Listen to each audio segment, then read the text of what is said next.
Eu tenho escutado aí as colocações dos deputados federais, né, da classe política sobre a questão da reforma da Previdência. E o posicionamento que está sendo feito é no sentido de que essa é uma reforma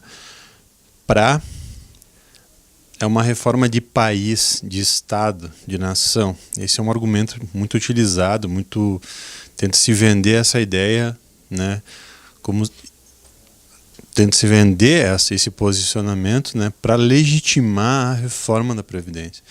No entanto, né, aí tem uma dúzia tem muitos brasileiros, economistas brasileiros, dizendo que essa reforma ela vai incidir necessariamente e muito mais na classe trabalhadora, no cidadão assalariado, quem ganha menos, e não vai reduzir os privilégios.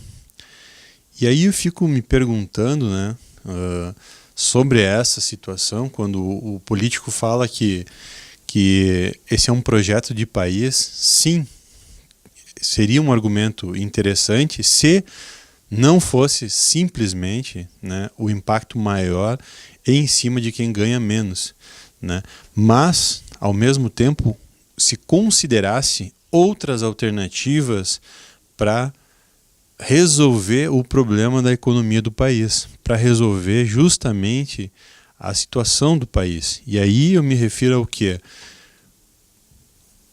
Pensar junto com esses economistas. Existem economistas do mais alto, da mais alta qualificação no país, apontando para outros caminhos para se restabelecer, né, a economia, a atividade econômica, né, e um dos exemplos que a gente vem falando aqui muito é a questão da reforma tributária.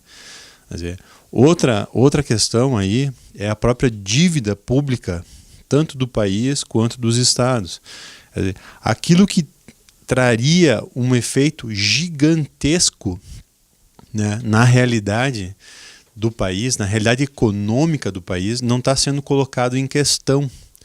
E aí aponto um outro negócio. Acho que as duas principais deficiências hoje, no meu entendimento, como cidadão e quem acompanha um pouco isso e olha para esse contexto todo, falta sensibilidade da classe política em ver o que realmente precisa ser feito e enfrentar os assuntos com mais profundidade, né? Não basta criar critérios para dizer que está sendo feita uma reforma em cima de cortando privilégios, né, de ricos, quando os ricos dentro dessa mesma reforma vão se aposentar com R$ 2.200.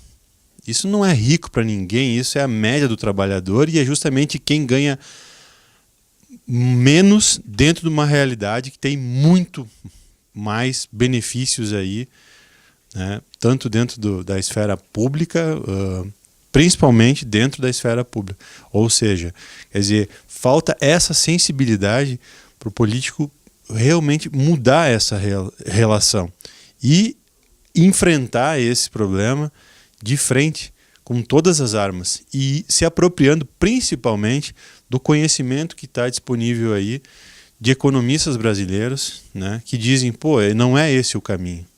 Então acho que quando o político realmente fizer isso, talvez a gente comece a ver mudanças efetivas, né, na nossa realidade.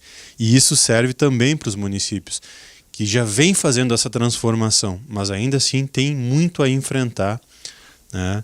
E aí eu falo em relação a Erechim aqui, para não me estender muito mais, né? Dizer o seguinte, por exemplo, por que não se faz em Erechim, também tendo como ponto de partida isso, uma reforma administrativa, está se pensando em fazer, ou se constrói aí, né, a sede do município, a sede administrativa do município, para se diminuir o gasto, né, com aluguéis, enfim. Serve também essa análise, né, em relação ao protagonismo do político para resolver os problemas da sociedade brasileira. Isso é muito importante e está faltando. É isso aí.